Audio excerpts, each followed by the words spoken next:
जय हिंद दोस्तों, mission success AP में आप सभी का स्वागत है। फ्रेंड्स, आज स्टार्ट हो रहा है बिहार दरोगा और बिहार दरोगा का यह सेट पहला होगा और सभी इंपॉर्टेंट क्वेश्चन जो भी आप लोग को प्रीवियस ईयर क्वेश्चन है वो सभी इसमें कंप्लीट किया जाएगा। ठीक है, और यहाँ पे देख लीजिए फ्रेंड्स, यह ESI का यहाँ पे प्रश्न आप लोग को है। ठीक है, इसमें सभी जो है ESI का प्रश्न आप लोग को देखने को मिलेगा और सभी प्रीवियस ईयर क्वेश्चन है और फुल व्याख्या के साथ ये इसमें आप लोग को कंप्लीट किया गया है। और यहाँ पे देख लीजिए जो भी आप लोग को इसमें सेट दिया गया है सभी आप लोग को कंप्लीट करा दिया जाएगा। तो आप लोग अच्छे से एक बार वीडियो को ज़रूर देखिएगा। और फ्रेंड्स, आप सभी को डिमांड था कि बिहार दरोगा स्टार्ट कीजिए, तो आप सभी के कहने अनुसार ही यह बिहार दरोगा का सेट स्टार्ट किया जा रहा है। तो आप लोग फ्रेंड्स वीडियो को अच्छा से देखिए और एक बार शेयर ज़रूर कर दीजिएगा। अगर चैनल पहली बार होंगे तो सब्सक्राइब भी ज़रूर करिएगा। तो चलिए स्टार्ट करते हैं। चलिए यहाँ पे पहला क्वेश्चन स्टार्ट करते हैं और पहला क्वेश्चन यहाँ पे समान अध्ययन से प्रश्न है। ठीक है, और यहाँ पे देखिए कि तोराह इस धर्म का पवित्र ग्रंथ है। तो तोराह जो है किस धर्म का पवित्र ग्रंथ हो जाएगा? तो इसका राइट आंसर ऑप्शन है यहूदी धर्म का हो जाएगा। किसका हो जाएगा? यहूदी धर्म का। हिंदू का कौन होता है? तो हिंदू का होता है भागवत गीता होता है। ठीक है, भागवत गीता हो जाएगा हिंदू का। अगर ईसाई धर्म का पूछे तो ईसाई धर्म का क्या होगा? तो ईसाई धर्म का बाइबिल होता है। ठीक है, बाइबिल हो जाएगा पवित्र ग्रंथ, बाइबिल याद रखना है। अगर आपसे पूछा जाए पारसी का, ठीक है, अगर आपसे पूछे कि पारसी का क्या होगा तो पारसी धर्म देख लीजिए। पारसी का अगर पूछे तो पारसी का होता है जेंदा अवेस्ता। ठीक है, अवेस्ता याद रखना है, पारसी धर्म का हो जाता है। अगर यहाँ पे आपसे पूछे इस्लाम धर्म का, ठीक है, इस्लाम धर्म का, तो इस्लाम का क्या हो जाएगा? इस्लाम का होता है कुरान होता है। ठीक है, कुरान हो जाएगा इस्लाम धर्म का। तो ये सभी को याद कर लेना है। चलिए नेक्स्ट क्वेश्चन आगे यहाँ देख लेते हैं। 2 नंबर में है। 2 नंबर में कि मैरी कॉम किस खेल से जुड़ी है? तो यह देखिए कि मैरी कॉम हो जाएगा, यह बॉक्सिंग से हो जाएगा। आपको ऑप्शन 4 यहाँ पे राइट आंसर हो जाएगा। ठीक है, बॉक्सिंग से हो जाएगा मैरी कॉम। अच्छा, मैरी कॉम है कहाँ के रहने वाली? तो यह मैरी कॉम जो हो जाएगा यह कहाँ का? तो यह मणिपुर का। याद रखिएगा, यह मणिपुर की रहने वाली है। ठीक है, मैरी कॉम। और 8 बार वर्ल्ड मुक्केबाजी में यह विजेता रही है। ठीक है, और लास्ट में 2021 में हो रहा था, 2021 में ओलंपिक गेम हो रहा था, इसमें मैरी कॉम ने छट गई थी। ठीक है, तो लास्ट बार यह भाग लिया था 2021 में और 8 बार यह विजेता रही है, वर्ल्ड विजेता याद रखना है। और यह मणिपुर से रहने वाली है, बॉक्सिंग से संबंधित यह खिलाड़ी है। आगे यहाँ पर देख लेते हैं, ग्रीन पार्क कानपुर किस खेल से संबंधित है?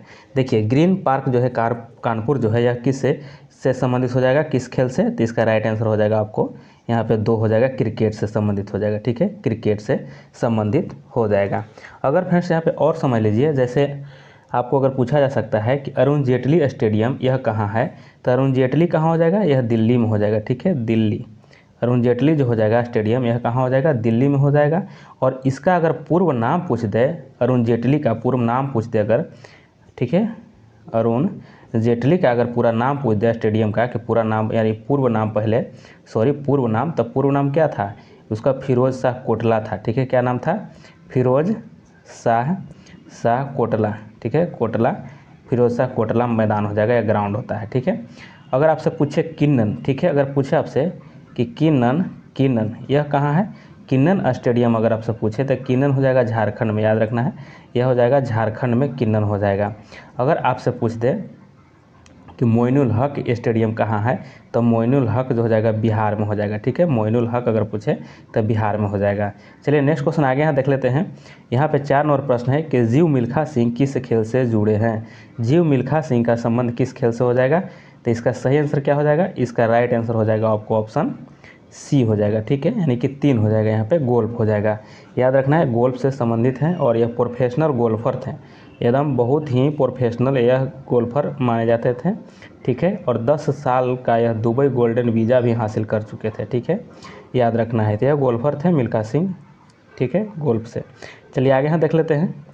देखिए यह 2006 राष्ट्रमंडल खेलों की मेज़बानी किस देश ने की थी? तो देखिए करेंट अफेयर है और यह 2012 में जब एग्ज़ाम हुआ था उसी समय का यह है। ठीक है, तो यहाँ पे इसका सही आंसर हम बता दे रहे हैं। इसका राइट आंसर हो जाएगा आपको ऑप्शन यहाँ पे बी हो जाएगा, यानी कि ऑस्ट्रेलिया हो जाएगा। ठीक है, तो इसका ऑस्ट्रेलिया हो जाएगा। अगर अभी आपसे पूछेगा तो 2022 पूछेगा। ठीक है, 2022 तो यह कहाँ हुआ था? तो यह हो जाएगा बर्मिंघम में। ठीक है, बर्मिंघम में हो जाएगा, बर्मिंघम में हो जाएगा। और बर्मिंघम कहाँ, तो यूके में हो जाएगा, यानी कि यूनाइटेड किंगडम में, याद रख लेना है। अब और देख लीजिए यहाँ पे कि 2000, यह तो 2022 का आपको हो गया बर्मिंघम में, और 2026 में अगर पूछ दे तो यह कहाँ हो जाएगा, तो यह विक्टोरिया है, ठीक है, विक्टोरिया। लेकिन यह जो है प्रस्तावित विक्टोरिया में था, लेकिन यहाँ पे इनकार कर दिया गया खेलने के लिए।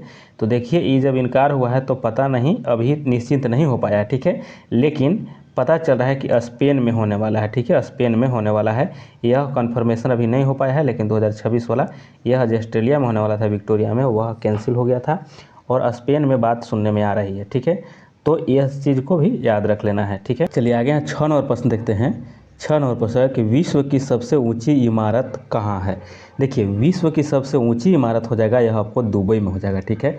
और दुबई में कहाँ हो जाएगा, तो यह हो जाएगा संयुक्त अरब अमीरात, ठीक है, अमीरात में, याद रखिएगा, संयुक्त अरब अमीरात में हो जाएगा, यह दुबई में है। अगर इसकी ऊंचाई अगर पूछ दे तो ऊंचाई कितनी है, तो उस ऊंचाई हो जाएगा 2722 फीट हो जाएगा, ठीक है, ऊंचाई इसकी हो जाएगा। अगर पूछे यूएसए में एक भी है, तो यूएसए में है, जो नाम उसका क्या है, तो वर्ल्ड ट्रेड सेंटर है, ठीक है, वर्ल्ड ट्रेड सेंटर नाम है, ठीक है, सेंटर। इसकी ऊंचाई कितनी है, यह न्यूयॉर्क में है और इसकी ऊंचाई हो जाएगा 1776 है, ठीक है। तो सबसे ऊंचा हो जाएगा जो कि आपको यह दुबई में हो जाएगा, संयुक्त अरब अमीरात में हो जाएगा, ठीक है। और अगर प्रतिमा में पूछे कि सबसे ऊंची प्रतिमा कहाँ है, कौन है, तो यह हो जाएगा स्टैचू ऑफ यूनिटी हो जाएगा, ठीक है, स्टैचू ऑफ यूनिटी हो जाएगा, ठीक है, ऑफ यूनिटी, ठीक है। और यह कौन है, स्टैचू ऑफ यूनिटी जो हो जाएगा, यह हो जाएगा अपना देश यानी कि भारत में ही है, और सरदार वल्लभ भाई की मूर्ति हो जाएगा, ठीक है, सरदार वल्लभ भाई की प्रतिमा। अगर प्रतिमा में पूछे कि सबसे ऊंचा प्रतिमा, तो यह सरदार वल्लभ भाई पटेल की प्रतिमा हो जाएगा, जो कि अहमदाबाद गुजरात में है, ठीक है। अगर इसकी ऊंचाई की बात किया जाए तो ऊंचाई कितना है, तो ऊंचाई 182, याद रखिए 182 मीटर हो जाएगा, ठीक है। अगर फीट में पूछे कि यह स्टैचू ऑफ यूनिटी का ऊंचाई फीट में कितना है, तो 597 फीट हो जाएगा, याद रखना है, ठीक है। तो इसको भी याद कर लेना है, यह सभी आपको बताया, सभी को याद रखना है। चलिए आगे देख लेते हैं, विश्व का सबसे बड़ा पुस्तकालय कहाँ है। देखिए विश्व का सबसे बड़ा पुस्तकालय हो जाएगा यह वाशिंगटन में है, ठीक है, वाशिंगटन में हो जाएगा, और वाशिंगटन यूएसए में, ठीक है, यूएसए में हो जाएगा।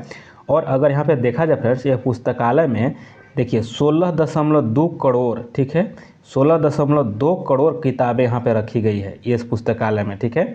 अगर आपसे पूछे भारत की सबसे बड़ा पुस्तकालय कहाँ है, तो राष्ट्रीय पुस्तकालय कोलकाता में है, ठीक है, कहाँ हो जाएगा, तो कोलकाता में, याद रखना है, राष्ट्रीय पुस्तकालय कोलकाता में हो जाएगा, ठीक है। और अगर इसकी स्थापना की बात किया जाए तो स्थापना कब, तो 1948 में हुई थी। 1948 में इंपीरियल पुस्तकालय अधिनियम 1948 के तहत इसको किया गया था कलकत्ता में, ठीक है। तो इसको भी याद रख लेना है। चलिए नेक्स्ट क्वेश्चन आगे यहाँ पर देख लेते हैं। 8 नंबर प्रश्न है कि सर्वाधिक जनसंख्या वाला शहर, सबसे ज़्यादा जनसंख्या वाला शहर कौन हो जाएगा, तो यहाँ पे टोक्यो हो जाएगा, ठीक है। और टोक्यो जो है कहाँ है, टोक्यो जो है जापान की राजधानी है, ठीक है, जापान की राजधानी हो जाएगा, टोक्यो हो जाएगा। यहाँ पे सबसे ज़्यादा जनसंख्या हो जाएगा, ठीक है। अगर विश्व में सबसे कम जनसंख्या तथा क्षेत्रफल, कम जनसंख्या और कम क्षेत्रफल वाला अगर देश पूछे तो वेटिकन हो जाएगा, ठीक है, वेटिकन सिटी, याद रखना है, वेटिकन सिटी जो है ये आपको सबसे कम जनसंख्या और सबसे कम क्षेत्रफल वाला यह देश हो जाएगा, वेटिकन सिटी, याद रख लेना है। चलिए आगे देख लेते हैं। अगर भारत के पूछे कि भारत में सर्वाधिक जनसंख्या घनत्व वाला अगर शहर पूछे तो दिल्ली हो जाएगा, सबसे ज़्यादा जनसंख्या घनत्व वाला हो जाएगा, तो यह आपको दिल्ली हो जाएगा, याद रख लेना है, भारत में अगर पूछे तो, ठीक है। अगर आपसे पूछे कि जनसंख्या दिवस मनाया कब जाता है, तो विश्व जनसंख्या दिवस, तो यह मनाया जाता है 11 जुलाई को, याद रखना है, 11 जुलाई को मनाया जाता है विश्व जनसंख्या दिवस। चलिए नेक्स्ट क्वेश्चन आगे यहाँ पर देख लेते हैं। नेक्स्ट है यहाँ पे है कि भारत में सबसे लंबा नदी पर बना पुल कहाँ है। देखिए भारत में पूछा रहा है, सबसे लंबा नदी पर पुल पूछ रहा है, ठीक है। तो इसका राइट आंसर जो हो जाएगा फ्रेंड्स, यह बिहार ही था, ठीक है, बिहार हो जाएगा, लेकिन अब बिहार नहीं रहा, ठीक है। तो अभी बिहार हो जाएगा, और बिहार में यह उस समय की बात है तो बिहार में था, तो बिहार में था, और यह गांधी सेतु है, ठीक है, गांधी सेतु को ही कहा गया था उस समय, ठीक है। तो गांधी सेतु की अगर आपको लंबाई पूछ लिया जाए तो कितना हो जाएगा, 5750 मीटर हो जाएगा, यानी कि लगभग यहाँ पे देखिए कि 6.25 किलोमीटर हो जाएगा, यानी कि 5.5 किलोमीटर से ऊपर हो गया, यानी ठीक है 5.25 किलोमीटर हो जाएगा यह, ठीक है। इसको भी याद रखिए, यह गांधी सेतु पर बना था, ठीक है। और अगर वर्तमान में पूछा जाए, अभी वर्तमान में सबसे बड़ा पुल कौन बन गया है, तो भूपेन हजारिका सेतु है, ठीक है। कौन है, यहाँ लिख दे रहे हैं, भूपेन हजारिका हो जाएगा, भूपेन हजारिका सेतु है, ठीक है। और यह कहाँ जाता है, ढोला से सादियाँ, ठीक है, याद रखना है ढोला, ठीक है। यहाँ पर लिख दे रहे हैं हम, ढोला से सादियाँ, यह सेतु है, ढोला से सादियाँ सेतु है। और यह जो है कब बना था, तो यह देखिए कि 2017 में, ठीक है, 2017 को प्रधानमंत्री नरेंद्र मोदी द्वारा इसको उद्घाटन किया गया था, ठीक है। तो 2017 में यह बना था, याद रखना है। अगर इसको पूछ दे कि ढोला और सादिया के बीच में जोड़ता है भूपेन हजारिका सेतु, इसकी अगर लंबाई पूछ दे आपसे, तो 9.15 किलोमीटर हो जाएगा, 9.15 किलोमीटर हो जाएगा। आप लोग अच्छे से इसको सुनिएगा जरूर, ठीक है। अगर मील में पूछ देगा तो मील में कितना हो जाएगा, तो 5.69 मील हो जाएगा, ठीक है। तो ये सभी को याद कर लेना है। अगर यह पूछ दे आपसे कि किस नदी पर बनाया गया है, तो यह लोहित हो जाएगा, ठीक है, लोहित नदी, ठीक है, लोहित नदी पर बनाया गया यह है, ठीक है। और ब्रह्मपुत्र नदी की एक मुख्य जो है उपनदी है यह, ठीक है, ब्रह्मपुत्र नदी की यह उपनदी यानी कि सहायक नदी है, ठीक है। और यह पुल असम राज्य में स्थित है। कहाँ पूछेगा आपको, तो असम राज्य में हो जाएगा, ठीक है, याद रख लेना है, असम में। कहाँ हो जाएगा, असम में हो जाएगा, ठीक है, असम में याद रख लेना है, असम हो जाएगा। और फिलहाल देश का दूसरा सबसे लंबा नदी अगर पूछे, लंबा नदी पुल, तो अरुणाचल प्रदेश में है, ठीक है। अगर दूसरा पूछे तो प्रथम हो जाएगा सादियाँ वाला, ठीक है, ढोला से सादियाँ। और दूसरा अगर पूछ दे तो दूसरा हो जाएगा दिहांग, ठीक है, दिहांग नदी पर है। और यह जो हो जाएगा 6.2 किलोमीटर बना है, 2 किलोमीटर, यह 6.2 किलोमीटर लंबा हो जाएगा, ठीक है। तो इसको भी याद रख लेना है। और इसको दाम्बुक और रोइंग से के बीच में है, कहाँ हो जाएगा, यह जो दिहांग नदी पर बना हुआ है यह पुल जो है, यह जो हो जाएगा आपको कहाँ कहाँ का जोड़ता है, तो दाम्बुक, ठीक है, दाम्बुक और रोइंग, ठीक है, दाम्बुक और रोइंग को यह जोड़ता है। तो इसको भी याद रख लेना है, यानी कि यह दूसरा नंबर का हो जाएगा। और पहला जो हो जाएगा आपको 9.15 किलोमीटर, यह ढोला से सादियाँ वाला हो जाएगा, ठीक है। चलिए नेक्स्ट क्वेश्चन आगे यहाँ पे देख लेते हैं। यहाँ पे है कि भारत का विशालतम क्षेत्रफल वाला राज्य, तो भारत का सबसे बड़ा यानी कि विशालतम क्षेत्रफल वाला राज्य कौन हो जाएगा, तो यह हो जाएगा आपको राजस्थान हो जाएगा, ठीक है। सबसे बड़ा क्षेत्रफल जो है यह राजस्थान का ही है, ठीक है। अगर राजस्थान के बाद दूसरा पूछा जाए, यह तो पहला हो जाएगा। अगर दूसरा आपसे पूछ लिया जाए दूसरा कौन हो जाएगा, तो दूसरा इसमें कौन हो जाएगा, MP हो जाएगा, ठीक है। दूसरा में हो जाएगा मध्य प्रदेश होगा। अगर तीसरा में आपसे पूछ ले तो तीसरा में कौन हो जाएगा, तो तीसरा में हो जाएगा महाराष्ट्र हो जाएगा, MH लिख दे रहे हैं यहाँ पे, महाराष्ट्र हो जाएगा। तो इस तरह से याद कर लेना है। और अगर चौथा आपसे पूछे, चौथा में तो UP हो जाएगा, ठीक है, चौथा में पूछे तो UP हो जाएगा। तो ये सभी को याद कर लेना है क्रमवार में, ठीक है। और अगर पाँचवा आपसे पूछ दे, पाँचवा, तो पाँचवा याद रखना है गुजरात को, ठीक है, गुजरात को, इसको भी याद रख लीजिए, ठीक है। तो जनसंख्या के दृष्टि से भारत का सबसे अगर बड़ा राज्य पूछा जाए जनसंख्या के दृष्टि से, तो यह हो जाएगा UP हो जाएगा, ठीक है, जनसंख्या का। जनसंख्या घनत्व के दृष्टि से देखें तो बिहार हो जाएगा 1106 व्यक्ति प्रति वर्ग किलोमीटर, बिहार जनसंख्या घनत्व में प्रथम स्थान पर है, ठीक है, इसको भी याद कर लेना है। चलिए नेक्स्ट क्वेश्चन आगे देख लेते हैं। नेक्स्ट हो जाएगा यहाँ पे 11 नंबर प्रश्न है। 11 नंबर में है कि विश्व में सर्वाधिक उत्पादित खाद्य फसल है, तो विश्व में सबसे ज़्यादा उत्पादित जो है खाद्य फसल वह क्या है, तो इसमें सबसे ज़्यादा उत्पादित हो जाएगा आपको ऑप्शन C हो जाएगा, गेहूं हो जाएगा, ठीक है, गेहूं हो जाएगा। क्योंकि अगर चावल रहता तो चावल होता, ठीक है, लेकिन गेहूं इसमें ऑप्शन में गेहूं ही है, ठीक है, चावल नहीं है। तो इसको याद रखिए, गेहूं हो जाएगा यहाँ पे आंसर इसका, ठीक है। विश्व में प्रथम गेहूं उत्पादक देश अगर पूछ दे कि गेहूं उत्पादन में कौन देश प्रथम स्थान पर है, तो यह चाइना है, ठीक है, चीन, चाइना हो जाएगा, चीन हो जाएगा, ठीक, इसको याद कर लीजिए। अगर दूसरा स्थान पर पूछे तो दूसरा स्थान पर भारत अपना हो जाएगा, ठीक है, भारत हो जाएगा दूसरे स्थान पर। तो इसको राइट आंसर आपको हो जाएगा ऑप्शन 3 हो जाएगा, ठीक है। कॉफ़ी अगर पूछे, कॉफ़ी को कहवा भी कहा जाता है, ठीक है, तो कॉफ़ी को कहवा भी कहा जाता है। और ये देखिए इसमें जब पाया क्या जाता है, तो देखिए इसमें कैफीन पाया जाता है, ठीक है, कैफीन पाया जाता है कॉफ़ी में, ठीक है। अगर यहाँ पे चाय है, चाय में क्या, तो इसमें भी कैफीन पाया जाता है और टैनिन भी पाया जाता है, ठीक है, टैनिन भी पाया जाता है, टैनिन होता है। और इसमें कैफीन भी दोनों रहता है। चाय में कैफीन सबसे ज़्यादा पाया जाता है। अगर पूछे यहाँ गन्ना जो है, यह जो है गन्ना विश्व की प्रमुख नकदी फसल है और विश्व में सर्वाधिक गन्ना भारत में होता है, ठीक है। और इसके बाद ब्राज़ील में, सबसे ज़्यादा आपको भारत में, और भारत अगर पूछ ले आपसे कि राज्य में, तो यूपी में सबसे ज़्यादा होता है, ठीक है। चलिए आगे देख लेते हैं। नेक्स्ट हो जाएगा यहाँ पे 12 नंबर है कि प्रथम ओलंपिक खेल कहाँ हुआ था, ठीक है। तो प्रथम ओलंपिक जो खेल हुआ था यह कहाँ हो जाएगा, तो इसका राइट आंसर हो जाएगा आपको यूनान हो जाएगा, ठीक है। इसका राइट आंसर यूनान हो जाएगा, ठीक है। और यूनान में जो हुआ था यह कब हुआ था, तो यह 776 ईस्वी पूर्व में हुआ था, 776 ईस्वी पूर्व में हुआ था, इसको याद रख लेना है।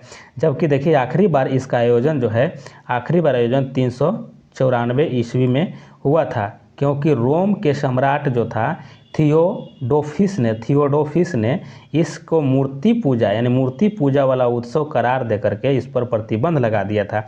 जब ओलंपिक खेल होता था यूनान में, तो एकदम आखिरी बार जो हुआ था 394 में, उस समय क्या किया था, यहाँ रोम का एक सम्राट था थियोडोसिस जो था, यह ने कहा कि मूर्ति पूजा में यह सब उत्सव मनाता है, इसीलिए इस पर प्रतिबंध लगा दिया गया था, ठीक। और फिर यह आधुनिक काल में पुनः यह हुआ था 6 अप्रैल, ठीक है, 6 अप्रैल 1896 में, 6 अप्रैल 1896 में ओलंपिक खेल का प्रारंभ हुआ था। और शुरुआत का श्रेय एक व्यक्ति जो था पियरे डी, लिख रहे हैं यहाँ पे, पियरे डी थे, ठीक है, पियरे डी कोबार्टिन को जाता है, ठीक है, पियरे डी कोबार्टिन थे, तो इसको भी याद रख लेना है। तो 1896 ईस्वी में यूनान के एथेंस शहर में हुआ था, कहाँ, तो यूनान हो जाएगा इसका आंसर, किसी तरह भी घुमा कर भी पूछेगा तो यूनान के एथेंस शहर था, ठीक है, एथेंस शहर में हुआ था। चलिए नेक्स्ट क्वेश्चन आगे देख लेते हैं। यहाँ पे हो जाएगा आपको 13 नंबर के, इस महान खिलाड़ी ने एक ओलंपिक के खेल में संपूर्ण 10 अंक प्राप्त किया। तो इसमें देखना है कौन खिलाड़ी है जो 10 अंक प्राप्त किया था। तो इसका सही आंसर क्या हो जाएगा, इसका सही आंसर हो जाएगा आपको ऑप्शन बी हो जाएगा, फेल्प्स हो जाएगा, ठीक है। फेल्प्स खिलाड़ी ने एक ओलंपिक में 10 अंक प्राप्त किया था, ठीक है, तो फेल्प्स हो जाएगा, उस समय की बात है। चलिए आगे यहाँ पर देख लेते हैं 14 का, कि अभिनव बिंद्रा ने ओलंपिक में स्वर्ण पदक किस में जीता था। स्वर्ण पदक जो जीता था अभिनव बिंद्रा, तो उस समय जब जीता गया था तो उस समय जो है शूटिंग में जीता था, ठीक है, शूटिंग इसका सही आंसर हो जाएगा। Abhinav Bindra 10 metre air rifle स्पर्धा में भारत में एक प्रमुख निशानेबाज हैं और यह बीजिंग ओलंपिक में जीता था। कौन ओलंपिक में, तो बीजिंग में, ठीक है, बीजिंग ओलंपिक में इन्होंने जीता था। चलिए नेक्स्ट क्वेश्चन आगे यहाँ पर देख लेते हैं। यहाँ पे हो जाएगा कि किस भारतीय द्वारा एक क्रिकेट टेस्ट मैच में सर्वाधिक विकेट का रिकॉर्ड किसके नाम है। देखिए सर्वाधिक विकेट लेने का रिकॉर्ड जो है यह आपको कुंबले का है, ठीक है, अनिल कुंबले हो जाएगा, अनिल कुंबले हो जाएगा यहाँ पे सबसे ज़्यादा विकेट लेने का, ठीक है। और इन्होंने कितना था, 619 विकेट लिए थे, ठीक है, 619 विकेट लिया था, याद रखना है। चलिए आगे यहाँ पर देख लेते हैं। देखिए 2014 के एशियाई खेलों की मेज़बानी कौन सा देश करेगा। इसका देखिए कि 2014 की बात किया गया है, ठीक है, तो यहाँ पे करेंट अफेयर है, तो एक बार इसको आंसर सिर्फ मिला लीजिएगा आप लोग। ये हो जाएगा यानी कि दक्षिण कोरिया करेगा 2014 में एशियाई खेलों का, ठीक है। अगर आपसे पूछे कि 2022 में, यह तो करेंट अफेयर 2014 की है, तो 2022 का पूछ सकता है, तो 2022 में जो हुआ था यह कहाँ हुआ था, तो यह हो जाएगा 2022 में हांगझाऊ, ठीक है, हांगझाऊ याद रखना है, हाओझांग चीन में हो जाएगा, ठीक है, यह हाओझांग चीन में हो जाएगा। अगर आपसे पूछे कि 2026 वाला बताइए, ठीक है, तो 2026 वाला कहाँ था, तो यह नगोया था, ठीक है, नगोया होगा, ठीक है, 2026 में नागोया, ठीक है, नागोया कहाँ, तो जापान में हो जाएगा, ठीक है, जापान में, नागोया जापान में, याद रखना है 2026 वाला होगा। अगर आपसे पूछे 30 वाला, ठीक है, अगर आपसे पूछ दे कि नहीं छोड़िए इसको 26 नहीं 30 वाला बताइए, तो यह 2030 वाला कहाँ, तो यह कतर, ठीक है, कतर होगा, और कतर के दोहा में, ठीक है, कतर के दोहा में हो जाएगा, इसको भी याद कर लेना है। चलिए नेक्स्ट क्वेश्चन आगे यहाँ पर देख लेते हैं।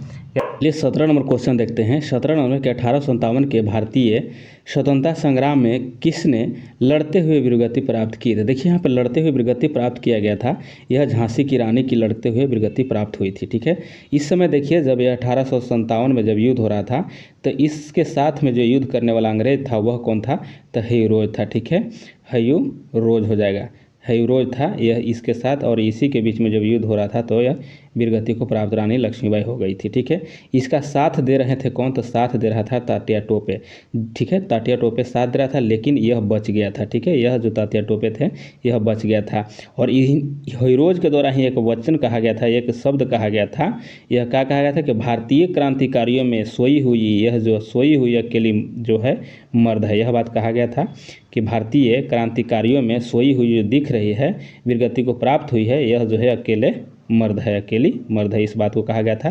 तो यह हीरोज के द्वारा ही कहा गया था। चलिए आगे देख लेते हैं। नेक्स्ट क्वेश्चन यहाँ पे हो जाएगा 18 का। 18 में हो जाएगा कि गांधी जी द्वारा निम्न में से कौन सा समाचार पत्र शुरू किया गया था। तो गांधी जी के द्वारा देखिए इसमें से हो जाएगा ऑप्शन आपको एक हो जाएगा यंग इंडिया। गांधी जी कैसे थे, तो गांधी जी को जानते हैं हम लोग कि यह बूढ़े थे। ठीक है, लेकिन यह यंग यानी कि जवान पत्रिका निकालते थे। ठीक है, तो इसको याद कर लेना है, कैसा निकालते थे, जवान पत्रिका निकालते थे, यंग निकालते थे। ठीक है, इस तरह से इसको याद कर लीजिए। चलिए आगे यहाँ देख लेते हैं। 19 नंबर प्रश्न में है कि देखिए भारतीय राष्ट्रीय कांग्रेस के प्रथम अध्यक्ष पूछा गया है। तो सबसे पहले जो अध्यक्ष बने थे यह बनर्जी बने थे। ठीक है, याद रखना है कि यह WC बनर्जी बने थे। कब, तो यह 1885 में। ठीक है, 1885 में प्रथम बार बने थे, तो बनर्जी बने थे। अगर आपसे पूछे कि नौरोजी के बताइए कि नौरोजी यह कब बने थे, दादा भाई नौरोजी जो है कब बने थे, तो यह 1886 याद रखना है। 1886 के जो कलकत्ता अधिवेशन हुआ था, इसकी अध्यक्षता दादा भाई नौरोजी के द्वारा किया गया था। अगर आपसे पूछे हैं तैयब जी को पूछे, ठीक है, तैयब जी बदरुद्दीन तैयब, और यह प्रथम मुस्लिम थे। ठीक है, प्रथम मुस्लिम थे, बदरुद्दीन तैयब थे। अगर इनके बारे में पूछे कि यह कब अध्यक्षता किए थे, तो यह किए थे 1887 में। याद रखना है कि बदरुद्दीन तैयब प्रथम मुस्लिम अध्यक्ष थे, और यह कब अध्यक्षता किए थे, तो 1887 के अध्यक्षता इन्होंने किया था। ठीक है, तो इसको भी याद रखना है। अगर आपसे गोखले पूछ दिया जाए कि गोखले के बारे में बताइए, तो इन्होंने 1905 में, ठीक है, 1905 में इन्होंने अध्यक्षता किया था, और इन्होंने बनारस अधिवेशन को, ठीक है, बनारस अधिवेशन को अध्यक्षता किए से गोखले जी के द्वारा किया गया था। तो ये सभी आंसर को अच्छे से याद रख लेना है, आप लोग के अगर पूछे तो बताना है वहाँ पे। ठीक है, बना लेना है। नेक्स्ट क्वेश्चन आएगा तो 20 में देखते हैं कि श्रीलंका के मुद्रा का नाम बताना है। ठीक है, श्रीलंका के मुद्रा का नाम क्या है, तो इसका सही आंसर हो जाएगा आपको रूपी हो जाएगा। ठीक है, रूपी हो जाएगा, आंसर 2 इसका राइट आंसर हो जाएगा। अगर आपसे देखिए यहाँ पे एक नज़र सभी को देख लेते हैं हम लोग। ठीक है, अगर यहाँ पे पूछ लिया जाए, अगर हम यहाँ पे लिख दे रहे हैं कि अगर भूटान के पूछे, ठीक है, क्योंकि पड़ोसी देशों के ज़्यादा पूछा जाता है। ठीक है, भूटान के पूछे तो भूटान का क्या हो जाएगा, भूटान का हो जाएगा नगुल ट्रम। ठीक है, नगुल ट्रम याद रखना है भूटान का। अगर बांग्लादेश का पूछे तो बांग्लादेश तो एकदम प्रचलित है, ढाका हो जाएगा बांग्लादेश का। ठीक है, टाका हो जाएगा फ्रेंड्स, तो राजधानी हम बता रहे हैं, टाका हो जाएगा। ठीक है, टाका याद रख लेना है बांग्लादेश का। और अगर आपसे पूछे मालदीव का, ठीक है, मालदीव पड़ोसी देश को हम लोग देख लेते हैं एक बार कि यहाँ से अगर आएगा तो बना देना है। मालदीव का क्या हो जाएगा, तब मालदीव का हो जाता है, मालदीव रुपया होता है। ठीक है, मालदीव याद रखना है, मालदीव रुपया होता है। ठीक है, मालदीव रुपया होता है, रुपया होता है। ठीक है, अगर म्यांमार के पूछे, ठीक है, अगर म्यांमार के पूछे, म्यांमार, ठीक है, अगर म्यांमार के पूछे तो क्या हो जाएगा, क्यात हो जाता है। ठीक है, म्यांमार का क्यात होगा। अगर रूस का पूछे, ठीक है, रूस का पूछे तो रूस का रूबल हो जाएगा। ठीक है, रूबल हो जाएगा, रूस का रूबल हो जाएगा। अगर डॉलर यहाँ पे 1 नंबर में दिया गया है तो यह डॉलर किसका हो जाएगा, डॉलर हो जाएगा आपको USA का। ठीक है, डॉलर USA का हो जाएगा। अगर यहाँ पे देखिए कि रियाल दिया हुआ है, ठीक है, यह जो आपको रियाल दिया हुआ है, यह जो आपको ऑप्शन 3 में है, यह किसका हो जाएगा, तो यह कतर का हो जाएगा। ठीक है, कतर का, फिर ईरान का भी यह हो जाएगा। ठीक है, ये सभी याद रखिए आप लोग को याद रखना है ये सब। चलिए नेक्स्ट क्वेश्चन आगे यहाँ पे देख लेते हैं। यहाँ पे देखिए दिया गया है कि किस देश की सीमा बांग्लादेश से मिलती है। तो बांग्लादेश से याद रख लेना है किस देश को मिलता है, तो इसमें म्यांमार ही होगा सिर्फ एक। ठीक है, कौन हो जाएगा, इसमें सिर्फ एक म्यांमार हो जाएगा। चलिए आगे देख लेते हैं, इसका ऑप्शन आपको 1 हो जाएगा। ठीक है, 22 नंबर क्वेश्चन है कि एशिया में होते हुए भी कौन सा देश यूरोपीय संघ का सदस्य है। देखिए इसमें से जो भी दिया गया है यह कोई भी इसमें शामिल यूरोपीय संघ सदस्य में नहीं है। ठीक है, तो यहाँ पे देखिए कौन कौन शामिल है उसमें अगर देखा जाए तो फ्रांस हो जाएगा। ठीक है, फ्रांस हो जाएगा, फिर जर्मनी हो जाएगा। ठीक है, जर्मनी हो जाएगा, यह शामिल है आपको यह यूरोपीय संघ में। और इटली हो जाएगा, बेल्जियम हो जाएगा, नीदरलैंड हो जाएगा, लग्जमबर्ग हो जाएगा, ये सभी जो है शामिल है यूरोपीय यूनियन देश में। ठीक है, यूनियन का सदस्य है, लेकिन ये सभी चारों जो ऑप्शन दिया गया है इसमें से कोई शामिल नहीं है। ठीक है, कोई शामिल नहीं है, याद रख लेना इस बात को। तो चलिए आगे देख लेते हैं। नेक्स्ट क्वेश्चन यहाँ पे 23 नंबर हो जाएगा कि एशिया में कितने देश हैं। देखिए एशिया में पूछा गया है कि कुल कितने देश हैं, तो एशिया में कुल कितने देश हो जाएगा। जो भी ऑप्शन इसमें दिया गया है कोई सही नहीं है, क्योंकि एशिया में हो जाएगा 48 देश है। ठीक है, एशिया में कितना देश है, 48 देश है, इसलिए ऑप्शन कोई भी सही इसमें नहीं है। ठीक है, अगर आपसे यूरोप में पूछे, ठीक है, अगर आपसे यूरोप में पूछ दे तो यूरोप में कितना हो जाएगा, यूरोप में हो जाएगा 46 हो जाएगा। ठीक है, अगर अफ्रीका में पूछ दे, ठीक है, अफ्रीका में अगर पूछ दे तो कितना हो जाएगा, अफ्रीका में हो जाएगा 54 हो जाएगा। ठीक है, अफ्रीका में 54 हो जाएगा। अगर उत्तरी अमेरिका में पूछे, उत्तरी अमेरिका, ठीक है, अमेरिका में पूछ दे तो उत्तरी अमेरिका में कितना है, 29 हो जाएगा। ठीक है, तथा कुल भूमि का 16.6% है। अगर दक्षिणी पूछ दे, ठीक है, अगर दक्षिणी पूछ दे, दक्षिणी अफ्रीका पूछ दे, ठीक है, सॉरी अमेरिका, ठीक है, अमेरिका, ठीक है, अमेरिका, दक्षिणी अमेरिका अगर पूछ दे तो दक्षिणी अमेरिका में कितने देश है, तो इसमें हो जाएगा 12 देश। ठीक है, इसमें 12 देश। तो ये सभी को आप लोग याद कर लीजिए। चलिए नेक्स्ट क्वेश्चन आगे देखते हैं। यहाँ है कि भोपाल गैस त्रासदी के लिए कौन सी बहुराष्ट्रीय कंपनी जिम्मेवार थी। तो कौन बहुराष्ट्रीय कंपनी जिम्मेवार थी, तो इसका सही आंसर हो जाएगा आपको यूनियन कार्बाइड हो जाएगा। ऑप्शन आपको एक सही हो जाएगा। ठीक है, और यह जो घटना कब हुई थी, तो 1984 में हुई थी। ठीक है, 1984 में हुई थी, और यह कहाँ हुई थी, तो भोपाल में। ठीक है, यह तो जान ही रहे कि भोपाल में यह घटना घटी थी। अगर पूछ दे कि इसमें से कौन सा गैस को रिसाव हुआ था, तो मिथाइल आइसोसाइनाइट हो जाएगा। मिथाइल आइसोसाइनाइट याद रखिएगा। नेक्स्ट क्वेश्चन आगे यहाँ पे देख लेते हैं। यहाँ पे हो जाएगा 25 का कि भारत के किस शहर में दूसरे राज्यों से सर्वाधिक प्रवासी आते हैं। तो भारत में जो है दूसरे राज्यों से सर्वाधिक प्रवासी आते हैं भारत के किस शहर में। तो देख लेना आप, यहाँ पे सही आंसर हो जाएगा आपको ऑप्शन एक हो जाएगा कि मुंबई में सबसे ज़्यादा प्रवासी आते हैं। ठीक है, मुंबई में सबसे ज़्यादा, महाराष्ट्र में, उसके बाद दिल्ली में आएगा। पहला हो जाएगा आपको यह मुंबई हो जाएगा महाराष्ट्र, दूसरा में हो जाएगा दिल्ली में आएगा। ठीक है, दूसरा दिल्ली, तीसरा गुजरात में हो जाता है। ठीक है, गुजरात, इस तरह से याद कर लेना है।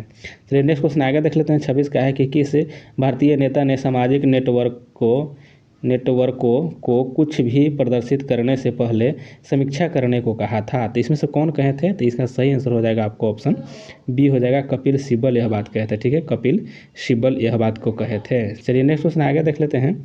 यहाँ पे 27 का हो जाएगा कि किस प्रसिद्ध भारतीय चलचित्र अभिनेता की हाल ही में लंदन में, देखिए उस समय की बात है, तो लंदन में उस समय किसका मृत्यु हुआ था, तो उस समय 27 का आंसर आपको ऑप्शन हो जाएगा यहाँ पे सी हो जाएगा कि देव आनंद को हुआ था। ठीक है, देव आनंद को हार्ट अटैक की वजह से हो गया था। ठीक है, चलिए नेक्स्ट क्वेश्चन आगे यहाँ देख लेते हैं। कोलावेरी डी गीत को यूट्यूब पर लोकप्रिय हुआ किस भाषा की फिल्म है। देखिए यह आपको सही आंसर हो जाएगा, ऑप्शन आपको यहाँ पे 3 हो जाएगा, तमिल का था। ठीक है, तमिल भाषा का। तो यह उस समय बहुत प्रचलित हुआ था, कोलावेरी इस तरह से। चलिए आगे यहाँ देख लेते हैं कि एक टिकट के PNR में पी किसके लिए आता है। तो पी किसके लिए आता है, तो यह जो आपको आता है पी, इसका सही हो जाएगा आपको कि पैसेंजर के लिए आता है। ठीक है, पी जो होता है यह पैसेंजर के लिए आता है। और अगर पूछ दे कि PNR में कितने अंक होते हैं, तो इसमें 10 अंक होते हैं। ठीक है, कितने अंक होते हैं, 10 अंक होते हैं। अगर आपके पैन कार्ड में पूछ दे, ठीक है, पैन कार्ड में कितने अंक होते हैं, तो पैन कार्ड में भी 10 अंक होते हैं। ठीक है, ये सभी को याद कर लेना है। और अगर आधार कार्ड में पूछ दे, आधार कार्ड में, तो आधार कार्ड में कितने होते हैं, 12 होते हैं। आधार कार्ड में 12 होते हैं। 30 नंबर को देख लेते हैं कि प्राइड एंड प्रेजुडिस किसके द्वारा लिखा उपन्यास है। तो इसका सही आंसर हो जाएगा आपको, राइट आंसर हो जाएगा बी हो जाएगा, यानी कि 2 हो जाएगा, ऑस्टिन के द्वारा लिखा गया है।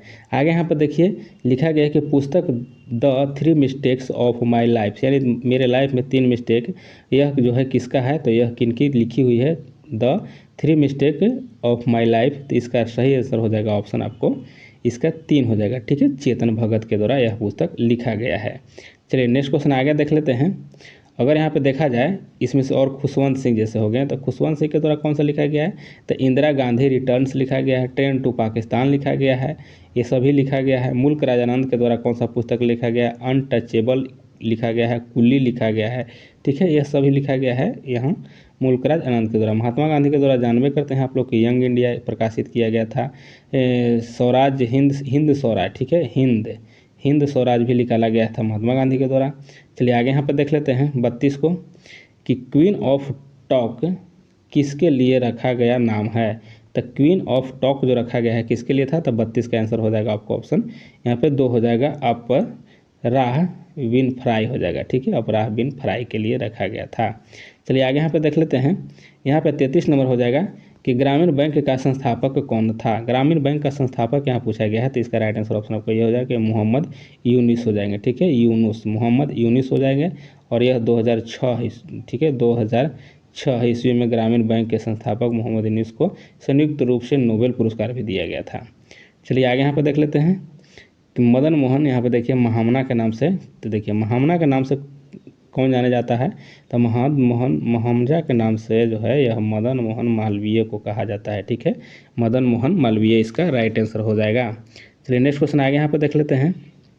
यहाँ पर हो जाएगा 2010 में किस शहर में जर्मन बेकरी विस्फोट कांड हुआ, तो यह किस में हुआ था, तो इसका राइट आंसर हो जाएगा आपको ऑप्शन यहाँ पे 2 हो जाएगा, पुणे में हुआ था, ठीक है, पुणे में हुआ था।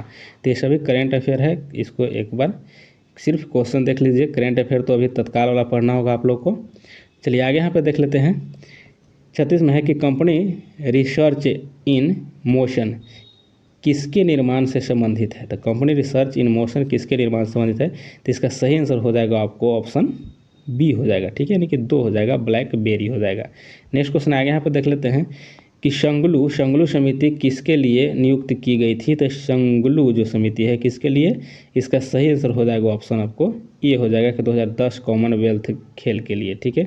नेक्स्ट क्वेश्चन आगे देखते हैं। नियाग्रा फॉल्स यहाँ स्थित है, नियाग्रा फॉल कहाँ स्थित है, ठीक है, तो नियाग्रा फॉल्स जो है कहाँ हो जाएगा, इसका राइट आंसर हो जाएगा आपको ऑप्शन यहाँ पे 4 हो जाएगा, यूएसए में है, ठीक है, यूएसए में हो जाएगा नियाग्रा फॉल्स, ठीक है।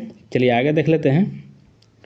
यहाँ पे हो जाएगा कि भारतीय वायुसेना का आदर्श वाक्य है, तो भारतीय जो वायुसेना है इसका आदर्श वाक्य क्या है, इसका आदर्श वाक्य क्या हो जाएगा, आप लोग बताने का प्रयास भी कीजिएगा। इसका सही हो जाएगा आपको कि touching the sky with glory हो जाएगा, ऑप्शन आपको 1 हो जाएगा। नेक्स्ट क्वेश्चन आगे यहाँ देखते हैं। 40 नंबर है कि निम्न में से कौन ब्रिक राष्ट्र नहीं है, देखिए इसमें से ब्रिक नहीं है, तो ब्रिक में कौन शामिल इसमें नहीं है, तो इसका राइट आंसर ऑप्शन आपको जो ब्रिटेन है सी, यह 3 वाला यह नहीं शामिल है, ठीक है। नेक्स्ट क्वेश्चन आगे देख लेते हैं कि भारत का राष्ट्रीय वृक्ष है, तो भारत का राष्ट्रीय वृक्ष क्या हो जाएगा, इसका सही आंसर हो जाएगा ऑप्शन आपको कि बरगद हो जाएगा, ठीक है, बरगद हो जाएगा। पुष्प जानते हैं कमल होता है, अगर बाघ पशु में हो जाता है पैंथेरा टाइग्रस इसका नाम हो जाएगा, पैंथेरा टाइग्रस उसका, ठीक है, वो भी याद रख लीजिएगा। आगे अगर यहाँ पे देखा जाए पक्षी के बारे में तो मोर हो जाएगा। चिन्ह के बारे में राष्ट्रीय चिन्ह के तो अशोक हो जाता है, अशोक चिन्ह, अशोक स्तंभ। चलिए आगे यहाँ पे देख लेते हैं, ठीक है, यहाँ भारत का राष्ट्रीय चिन्ह है, तो ठीक है, भारत का राष्ट्रीय चिन्ह भी पूछ दिया गया है, तो भारत का राष्ट्रीय चिन्ह क्या है, यहाँ आपको जानते होंगे कि 4 शेर वाला हो जाएगा, अशोक स्तंभ जो है। चलिए आगे यहाँ पर देख लेते हैं कि कौन 1922 में बनी स्वराज पार्टी के संस्थापक नेता थे, तो देखिए संस्थापक नेता यहाँ पे कौन जाएंगे, यहाँ पे राइट आंसर ऑप्शन आपको 2 हो जाएगा, मोतीलाल नेहरू हो जाएगा, ठीक है, ऑप्शन आपको यहाँ पे 2 हो जाएगा, मोतीलाल नेहरू। यह जो है 2022 में स्वराज पार्टी के संस्थापक, लेकिन यह ये बना था, आपको 2022 बोल दिए, सॉरी, यह 1922 है फ्रेंड्स, 1922 तक 1923 में यह स्वराज पार्टी बना था, ठीक है, मोतीलाल नेहरू और CR दास के द्वारा बनाया गया था। चलिए आगे यहाँ पे देख लेते हैं कि किसने 1932 में पाकिस्तान नाम दिया, तो 1932 में, ठीक है, 1932 में पाकिस्तान नाम किसने दिया था, यहाँ पे सही आंसर हो जाएगा आपको ऑप्शन यहाँ पे 2 होगा, रहमत अली के द्वारा दिया गया था, ठीक है, रहमत अली के द्वारा दिया गया था, इसको भी याद कर लेना है। चलिए नेक्स्ट क्वेश्चन आगे यहाँ पे देख लेते हैं कि इंदिरा गांधी द्वारा राष्ट्रीय आपातकाल की घोषणा कब की गई थी, तो इंदिरा गांधी के द्वारा राष्ट्रीय आपातकाल लगाया गया था, यह लगाया गया था 1975 में, 1975 में लगाया गया था। याद रखना है 11 महीना तक यह चला था, 11 महीना तक चला था। अगर पूछे कि आपातकाल कितने अनुच्छेद में लगाया जाता है, तो 352 अनुच्छेद के तहत यह लगाया जाता है, ठीक है। चलिए नेक्स्ट क्वेश्चन आगे देख लेते हैं। यहाँ पर जाएगा भारतीय संविधान में कितने अध्याय है, तो भारतीय संविधान में कितने अध्याय हो जाएगा, तो इसका सही आंसर हो जाएगा ऑप्शन आपको यहाँ पे देखिए 3 हो जाएगा, यानी कि 22 अध्याय 22 या भाग कहिए, ठीक है, इसको याद कर लेना है कि 22 हो जाएगा यहाँ पे राइट आंसर। आगे देखते हैं कि भारतीय सरकार द्वारा दोहरी नागरिकता है, ठीक है, सॉरी, दोहरी नागरिकता कब स्वीकार की गई थी? तो दोहरी नागरिकता जो है स्वीकार कब किया गया था? तो इसका राइट आंसर हो जाएगा आपको ऑप्शन आपको एक हो जाएगा कि 2005 में हो जाएगा। नेक्स्ट क्वेश्चन आगे यहाँ पर देख लेते हैं। 48 का है कि भारतीय संविधान में स्वतंत्रता का अधिकार से संबंधित आर्टिकल की गई है। तो देखिए आर्टिकल जो है स्वतंत्रता से संबंधित, स्वतंत्रता का अधिकार से संबंधित, यहाँ पे क्या हो जाएगा? राइट आंसर हो जाएगा यहाँ पे ऑप्शन आपको यहाँ 4 हो जाएगा, ठीक है, यानी 19 जो है यह स्वतंत्रता से संबंधित है, स्वतंत्रता का अधिकार इससे संबंधित हो जाएगा, ठीक है। और अगर भाग के पूछे जाए कि भाग कितने में हो जाएगा यह चीज़, तो यह भाग 3 में हो जाएगा, ठीक है, भाग 3 में हो जाएगा। और यह जो मौलिक अधिकार के तहत आता है, ठीक है, तो मौलिक अधिकार के ही तहत आएगा। तो यह मौलिक अधिकार कितने से कितने अनुच्छेद हो जाएगा? तब 12 से लेकर के 35 तक अनुच्छेद जो है मौलिक अधिकार है, और भाग 3 में मौलिक अधिकार है, ठीक है, और भाग 3 को मैग्ना कार्टा भी कहा गया है। चलिए नेक्स्ट क्वेश्चन आगे देखते हैं कि आरटीआई कानून इस वर्ष प्रभावित हुआ था। आरटीआई जो कानून था यह किस वर्ष प्रभावित हुआ था? तो 2005 में प्रभावित हुआ था, ठीक है, 2005 में प्रभावित हुआ था। आगे देख लेते हैं। 50 नंबर क्वेश्चन है कि भारतीय संसद के संयुक्त अधिवेशन की अध्यक्षता कौन करता है? संयुक्त अधिवेशन जो आता है उसकी अध्यक्षता कौन करता है? तो स्पीकर ही करता है, स्पीकर लोकसभा का, याद रखना है। लेकिन बुलाता कौन है? बुलाता है राष्ट्रपति के द्वारा, लेकिन अधिवेशन की अध्यक्षता करते हैं तो यह स्पीकर के द्वारा ही किया जाता है। चलिए नेक्स्ट क्वेश्चन आगे यहाँ पर देख लेते हैं कि भारत के किस राष्ट्रपति का काल दीर्घतम रहा है? दीर्घतम रहा है, तो इसमें से देखिए किसका हो जाएगा? ऑप्शन आपको राइट हो जाएगा, ऑप्शन आपको राजेंद्र प्रसाद का सबसे ज़्यादा रहा है, ठीक है। चलिए नेक्स्ट क्वेश्चन आगे यहाँ पे देख लेते हैं कि किस संशोधन द्वारा पंचायतों को संवैधानिक दर्जा दिया गया था? तो संवैधानिक जो दर्जा दिया गया था पंचायत को, यह दिया गया है 73वां संविधान संशोधन के द्वारा। अगर 74वां में नगर पालिका को दिया गया है। चलिए आगे यहाँ देख लेते हैं। नमक की सर्वाधिक उत्पादक राज्य है? तो नमक की सर्वाधिक उत्पादक राज्य अगर पूछा जाए तो यहाँ पे सही हो जाएगा आपको गुजरात हो जाएगा। आगे यहाँ देख लेते हैं कि भारत इसका सबसे बड़ा उत्पादक एवं निर्यातक है। तो किसका सबसे बड़ा उत्पादक और निर्यातक हो जाएगा? यहाँ पे सबसे ज़्यादा हो जाएगा अबरख का हो जाएगा, यानी माइका जी, ठीक है, माइका को अबरख कहा जाता है, तो माइका यहाँ पे राइट आंसर हो जाएगा। नेक्स्ट क्वेश्चन आगे यहाँ पे देख लेते हैं। यहाँ पे हो जाएगा कि कृषि का भारतीय जीडीपी में लगभग की प्रतिशतता में कितना योगदान है? तो इसका सही आंसर हो जाएगा, राइट आंसर क्या हो जाएगा? ऑप्शन आपको ये हो जाएगा कि 25% हो जाएगा। और आगे यहाँ देख लेते हैं कि भारत में रेलवे स्टेशनों की लगभग संख्या कितनी है, यह पूछा गया है। तो देखिए यह तो पूछा गया है, यह उस समय की बात है, ठीक है, अभी करेंट में अलग हो गया होगा, ठीक है, तो अलग कितना हो गया होगा? तो उस समय की अगर बात देख लिया जाए तो उस समय 7,000 था, ठीक है, 7,000। लेकिन अगर वर्तमान में पूछा जाए तो स्टेशनों की संख्या कितना हो जाएगा? जब उस समय जब यह 2012 में एग्जाम हुआ था, 2012 में, तो उस समय 7,000 था, लेकिन अभी कितना हो गया है? तो अभी आपको 8,338 हो जाएगा, ठीक है, अभी वर्तमान में। चलिए आगे देख लेते हैं। नेक्स्ट मणिपुर की राजधानी पूछा गया है, एकदम इजी पूछ दिया है। मणिपुर की राजधानी कहाँ है? तो मणिपुर की राजधानी आप लोग को बताना है, ठीक है। चलिए बता देते हैं, इम्फाल हो जाएगा यहाँ पे। किस नवाबों का शहर कहा जाता है? किस नवाबों का शहर कहा जाता है? लखनऊ को नवाबों का शहर कहा जाता है। यहाँ देखते हैं कि सारनाथ स्तूप कहाँ स्थित है? तो सारनाथ कहाँ हो जाएगा? वाराणसी में हो जाएगा। ऑप्शन आपको यहाँ पे 3 इसका राइट आंसर हो जाएगा। चलिए नेक्स्ट क्वेश्चन आगे यहाँ पे देख लेते हैं। नेक्स्ट क्वेश्चन यहाँ पे आगे है कि जनजाति समूह मुंडा जो है कहाँ रहता है? मुंडा कहाँ हो जाएगा? इसका राइट आंसर ऑप्शन आपको हो जाएगा 3 हो जाएगा कि झारखंड में रहता है, ठीक है, झारखंड में ज़्यादा मुंडा निवास करता है जनजाति, ठीक है। आगे देखिए कि हो ची मिन्ह शहर को पहले कहा जाता था। तो हो ची मिन्ह जो है पहले कहा जाता है किसको? यहाँ पे हो जाएगा सही आंसर आपको ऑप्शन ए हो जाएगा सैगान का, ठीक है, सैगान को कहा जाता था, ठीक है, सैगान को। सैगान जो है वियतनाम का सबसे बड़ा शहर है जो कि सैगान नदी के तट पर स्थित है, ठीक है, और इसी को कहा जाता था हो ची मिन्ह शहर। नेक्स्ट क्वेश्चन आगे यहाँ पर देख लेते हैं। यहाँ पे आगे हो जाएगा कि भारतीय मानक समय ग्रीनविच मीन समय से कितना आगे या पीछे है? आगे पीछे है, ठीक है, तो कितना आगे पीछे है? यहाँ पे राइट आंसर हो जाएगा आपको ऑप्शन बी हो जाएगा, यानी कि 2 हो जाएगा, 5.5 घंटा आगे है। नेक्स्ट क्वेश्चन आगे यहाँ पे देख लेते हैं। फिनलैंड की संसद कहलाती है, तो फिनलैंड की संसद को क्या कहा जाता है? यहाँ पे सही आंसर हो जाएगा ऑप्शन आपको 3 हो जाएगा, संसद कहा जाता है, ठीक है, फिनलैंड की संसद को संसद ही कहा जाता है, ठीक। नेक्स्ट क्वेश्चन आगे देख लेते हैं। यहाँ पे यूके का राष्ट्रीय पुष्प पूछा गया है, ठीक है, यूके का यानी यूनाइटेड किंगडम का राष्ट्रीय पुष्प क्या है? तो यहाँ पे सही हो जाएगा आंसर आपको इसमें गुलाब हो जाएगा, ऑप्शन आपको यहाँ पे 4 सही हो जाएगा। नेक्स्ट क्वेश्चन आगे यहाँ पे देख लेते हैं। श्रीलंका का राष्ट्रीय प्रतीक है, श्रीलंका का राष्ट्रीय प्रतीक क्या हो जाएगा? इसका राइट आंसर हो जाएगा आपको ऑप्शन आपको यहाँ पे सोने का शेर हो जाएगा यह, ठीक है। आगे यहाँ पे देख लेते हैं। सामान्य विज्ञान से प्रश्न हो जाएगा यहाँ पे कि निम्न में से कौन सी एक महत्वपूर्ण हरित गृह गैस है? तो हरित गृह गैस इसमें से कौन हो जाएगा? तो 66 का आंसर आपको क्या हो जाएगा? इसका राइट आंसर ऑप्शन आपको 2 हो जाएगा। कार्बन डाइऑक्साइड जो है हरित गृह गैस है। नेक्स्ट क्वेश्चन आगे यहाँ पर देखते हैं। नेक्स्ट है कि निम्न में से कौन सा एक संरक्षित जीवमंडल का नाम नहीं है। संरक्षित जीवमंडल का नाम इसमें नहीं है, तो यह इसमें से कौन हो जाएगा, यह नागरहोल जो है संरक्षित नहीं है। ठीक है, बाकी काजीरंगा, नंदा देवी और बांदीपुर सभी संरक्षित है। चलिए आगे देख लेते हैं। अगर आपसे पूछ ले कि नंदा देवी कहाँ है, तो यह यूके यानी उत्तराखंड में हो जाएगा। ठीक है, उत्तराखंड में हो जाएगा नंदा, यह जो आपको नंदा देवी हो जाएगा। काजीरंगा कहाँ है, तो काजीरंगा आप सभी जानते हो कि यह असम में हो जाएगा। ठीक है, असम में हो जाएगा काजीरंगा। काजीरंगा कहाँ है, तो असम में एक सींग वाले गैंडा के लिए यह प्रसिद्ध हो जाएगा। ठीक है, एक सींग वाले गैंडा के लिए प्रसिद्ध है। चलिए आगे देख लेते हैं। नेक्स्ट क्वेश्चन आगे यहाँ देखते हैं कि लघु गणक इनमें से लघु गणक इनके द्वारा विकसित किया गया था। लघु गणक जो है किसके द्वारा विकसित किया गया था, तो इसका राइट आंसर हो जाएगा ऑप्शन आपको यहाँ पे 3 हो जाएगा, नेपियर के द्वारा किया गया था। नेक्स्ट क्वेश्चन आगे यहाँ पे देख लेते हैं। नेक्स्ट है कि एफपीएस पद्धति में द्रव्यमान की इकाई होगा, तो एफपीएस पद्धति में द्रव्यमान की इकाई पूछा गया, तो यहाँ राइट आंसर आपको हो जाएगा पाउंड हो जाएगा, 4 हो जाएगा। ठीक है, आगे देख लेते हैं कि न्यूटन की गति के कितने नियम पूछा गया। तो न्यूटन के 3 नियम जानते हैं आप सभी लोग, कितना हो जाएगा 3, इसका राइट आंसर हो जाएगा। ठीक है, चलिए नेक्स्ट क्वेश्चन आगे यहाँ पर देख लेते हैं। 71 नंबर प्रश्न हो जाएगा कि एक अश्वशक्ति में कितने वाट होता है, तो 746 होता है, ऑप्शन आप 1 सही हो जाएगा। आगे यहाँ देख लेते हैं कि इंद्रधनुष में सबसे बाहर की ओर जो कौन सा रंग होता है। देखिए बाहर की ओर, इस तरह से जो इंद्रधनुष बनता है तो इसमें बाहर की ओर कौन सा होता है। ठीक है, बाहर की ओर देखिए बताना है, तो बाहर सबसे यहाँ पे देखना है। ठीक है, तो बाहर में कौन हो जाएगा, तो यहाँ पे राइट आंसर हो जाएगा आपको बाहर में हो जाएगा आपको क्या, यहाँ पे ऑप्शन आपको लाल हो जाएगा। ठीक है, देखिए यहाँ पे लाल होता है, सबसे बाहर लाल हो जाएगा, लास्ट में यहाँ बैगनी रहता है। ठीक है, अंदर में सबसे बैगनी, अगर बीच में पूछ दिया आपको तो बीच में हरा होता है। ठीक है, बीच में हरा होता है। नेक्स्ट क्वेश्चन आगे यहाँ पे देख लेते हैं। यह देखिए यहाँ पे हो जाएगा आपको 72 का 3 हो गया।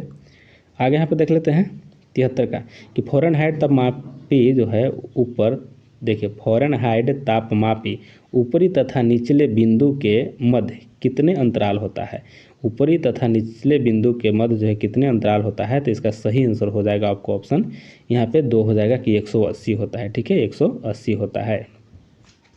चलिए नेक्स्ट क्वेश्चन आगे यहाँ पे देख लेते हैं कि पराश्रव ध्वनि की आवृत्ति है, तो पराश्रव ध्वनि की जो आवृत्ति हो जाएगा इसका सही आंसर हो जाएगा ऑप्शन आपको ये हो जाएगा। यहाँ देखिए क्या हो जाएगा कि 20,000 हर्ट्ज से अधिक होता है। ठीक है, 20,000 हर्ट्ज से अधिक हो जाएगा, यहाँ पे ऑप्शन 1 सही हो जाएगा।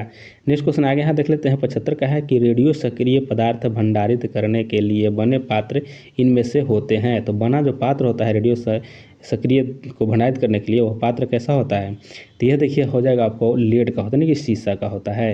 नेक्स्ट क्वेश्चन आगे देखिए सिरके में होता है, सिरका में क्या होता है। ठीक है, सिरका में क्या होता है, तो इसका राइट आंसर हो जाएगा आपको ऑप्शन यहाँ पे एसिटिक अम्ल हो जाएगा, आपको राइट आंसर 2 हो जाएगा। नेक्स्ट क्वेश्चन आगे यहाँ पर देख लेते हैं कि निम्न में से कौन जल में घोलने पर विद्युत का चालन नहीं होता है। अगर जल में घोलने से विद्युत का चालन नहीं होगा तो इसमें से कौन ऐसा चीज़ है। ठीक है, यहाँ पे देख लेना है ऑप्शन में, तो इसका राइट आंसर हो जाएगा ऑप्शन आपको चीनी। ठीक है, चीनी घोल दीजिएगा तो उसमें विद्युत का जो चालन वह कम हो जाएगा, नहीं के बराबर होता है। आगे यहाँ पर देख लेते हैं। नेक्स्ट क्वेश्चन है कि हैबर प्रक्रम औद्योगिक के उत्पादन हेतु प्रयुक्त होता है। हैबर प्रक्रम जो है औद्योगिक के उत्पादन हेतु प्रयुक्त होता है, तो यह हो जाएगा राइट आंसर ऑप्शन आपको ये हो जाएगा अमोनिया में होता है हैबर विधि। नेक्स्ट क्वेश्चन आगे यहाँ देख लेते हैं।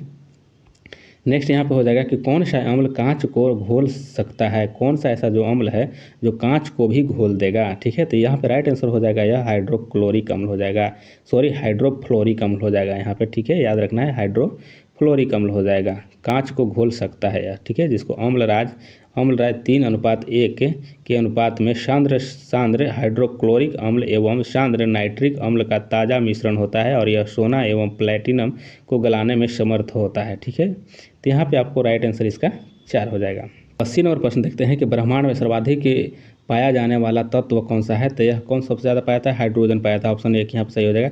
अगर नाइट्रोजन की बात किया जाए तो नाइट्रोजन कितना 78% यह पाया जाता है वायुमंडल में। ठीक है, वायुमंडल में 78% नाइट्रोजन, लेकिन ब्रह्मांड में सबसे ज़्यादा हाइड्रोजन पाया जाता है। चलिए आगे यहाँ देख लेते हैं कि वह पदार्थ जो ठोस के रूप में द्रव्य अवस्था में कम घनत्व वाला होता है, तो वह कौन हो जाएगा इसमें से। ठीक है, तो इसमें ऑप्शन आपको बी हो जाएगा, ब्रोमीन हो जाएगा। ठीक है, ब्रोमीन होता है। चलिए आगे यहाँ पर देख लेते हैं कि पाइकोलॉजी किसका अध्ययन है। देखिए पाइकोलॉजी यहाँ पे किसका अध्ययन हो जाएगा, इसका सही आंसर हो जाएगा आपको ऑप्शन एक शैवाल हो जाएगा। ठीक है, शैवाल का, यहाँ पे पाइकोलॉजी नहीं होना चाहिए था, यहाँ पे फाइकोलॉजी होना चाहिए। ठीक है, यहाँ पे फाइको होना चाहिए था। फाइकोलॉजी कोलॉजी, ठीक है। यह फाइकोलॉजी जो है सवाल का अगर माइको पूछता, माइको, यह माइकोलॉजी, तो यह हो जाएगा किसका, तो माइको हो जाएगा, कवक का हो जाएगा, ठीक है। लेकिन फाइको पूछा है तो यहाँ पे फाइको हो जाएगा, ठीक है। तो यह सवाल का होगा। नेक्स्ट क्वेश्चन आगे देखते हैं 83 नंबर की, किन में कार्बोहाइड्रेट नहीं होता है। देखिए किस में कार्बोहाइड्रेट नहीं होता है, तो इसमें सही आंसर आप सब विषाणु जो है विष में कार्बोहाइड्रेट नहीं होता है। आगे यहाँ देखते हैं कि भूमिचरों में तीव्रतम स्तनधारी जो होता है, भूमिचरों में तीव्रतम जो है स्तनधारी होता है, तो इसमें कौन हो जाएगा, इसका सही आंसर हो जाएगा आपको ऑप्शन सी हो जाएगा, ठीक है। चीता जो है सबसे तेज चलने वाला यह हो जाएगा, ठीक है, दौड़ने वाला भी। आगे देखते हैं कि 85 के निम्न में से कौन सा एक मादा लिंग हार्मोन है। देखिए इसमें से मादा हार्मोन लिंग को पहचानना है, ठीक। इसमें से मादा हार्मोन कौन है, तो 85 का आंसर हो जाएगा आपको राइट हो जाएगा, जो हो जाएगा यहाँ प्रोजेस्टेरोन जो है यह आपको मादा हार्मोन है। बाकी इंसुलिन जो है यह आपको यह मादा नहीं है। मेलाटोनिन जो है और एड्रेनालिन जो है ये सभी जो है मादा हार्मोन नहीं है, ठीक है। यहाँ पे मादा हार्मोन कौन हो जाएगा, ऑप्शन आपको एक यहाँ पे सही हो जाएगा। नेक्स्ट क्वेश्चन आगे देख लेते हैं। डीवीडी में भी का यहाँ पे अर्थ पूछा गया है, ठीक है। डीवीडी में भी का अर्थ क्या होगा, तो इसका डीवीडी में भी का अर्थ क्या हो जाएगा, इसका सही आंसर हो जाएगा आपको, सही आंसर ऑप्शन आपको 2 हो जाएगा, वर्सेटाइल होता है, ठीक है। क्या होता है, वर्सेटाइल होता है, डिजिटल वर्सेटाइल डिस्क होता है, ठीक है। डिजिटल वर्सेटाइल डिस्क होता है, तो यह वर्सेटाइल हो जाएगा।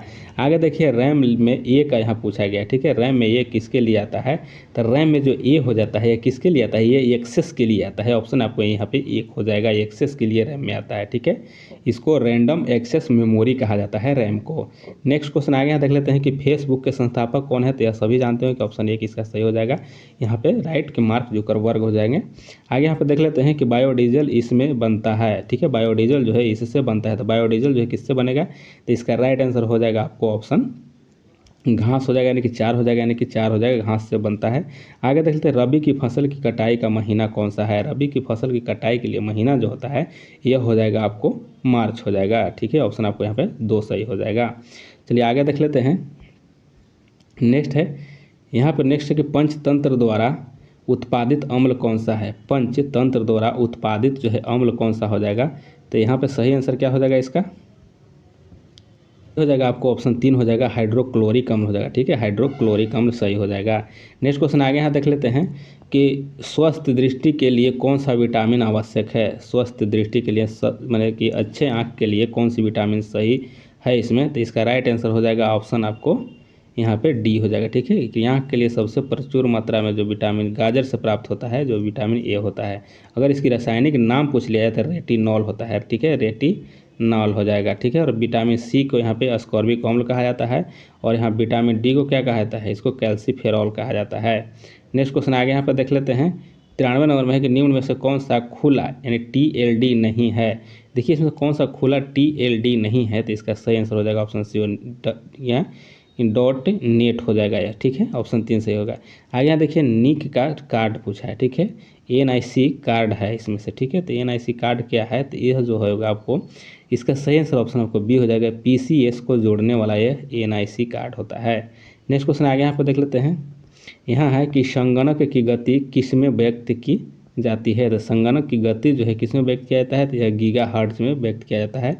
नेक्स्ट क्वेश्चन आगे यहाँ पर देख लेते हैं कि थायराइड जो है निम्न अंग तंत्र का भाग होता है। तो थायराइड किसका हो जाएगा, यह आप सभी जानते हो कि थायराइड जो हो जाएगा यह हो जाएगा अंतःस्रावी होता है, ठीक है। अंतःस्रावी यह तंत्र है, ठीक है। आगे यहाँ पर देख लेते हैं 97 की शॉल्क टीका किसके लिए होता है। तो शॉल्क जो टीका है किसके लिए है, तो इसका राइट आंसर हो जाएगा ऑप्शन आपको पोलियो के लिए, ठीक है। जॉन सॉल्क के द्वारा यह पोलियो का टीका निकाला गया था, ठीक है। यह हो जाएगा right answer option 4।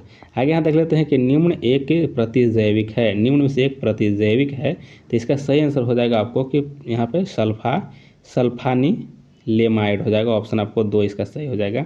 Next question आगे देखिए वनस्पति घी में होता है। तो वनस्पति घी में क्या होता है, वनस्पति घी में होता है, तो इसका सही आंसर क्या हो जाएगा, इसमें राइट आंसर आपको ऑप्शन हो जाएगा कि एकल असंतृप्त वासा होता है। ऑप्शन 1 इसका सही हो जाएगा। नेक्स्ट क्वेश्चन आगे यहाँ देख लेते हैं। मूत्र का पीएच मान पूछा गया है और यह लास्ट क्वेश्चन है, ठीक है। मूत्र का पीएच मान क्या होगा, तो इसका सही आंसर हो जाएगा आपको क्या, इसका राइट आंसर ऑप्शन आपको देखिए कि 2 हो जाएगा, ठीक है। 2 हो जाएगा कि 6 होता है, ठीक है। मूत्र का 6 होता है। अगर आपसे पूछ ले यह जो 7 है ये किसका हो जाएगा, यह आपको शुद्ध जल कहिए या वर्षा का जल का होता है, ठीक है। अगर रक्त का पूछता है तो 7.4 हो जाएगा रक्त का, ठीक है, रक्त का, ठीक है। मूत्र का 6 है यहाँ पे, सही हो जाएगा। अगर दूध को पूछता है दूध का, तो दूध का हो जाता है कितना, 6.4 होता है, ठीक है। अगर आपको सिरका का पूछता है सिरका, तो 2.4 हो जाएगा आपको सिरिका का, ठीक है। तो ये सब भी याद कर लेना है। और फ्रेंड्स यह वीडियो कैसा लगा आप लोग कमेंट जरूर कीजिएगा, और अगर यह बहुत अच्छा लगा होगा आप लोगों को तो ज़रूर लाइक भी ज़रूर आप लोग कीजिएगा, और लास्ट में एक ग्रुप में शेयर भी ज़रूर कर दीजिएगा, क्योंकि अच्छा लगा तब कीजिएगा, नहीं लगेगा तो आप लोग ज़रूर कमेंट में ज़रूर बताइए कि अच्छा नहीं लगा या अच्छा लगा, ठीक है। कमेंट ज़रूर कीजिएगा।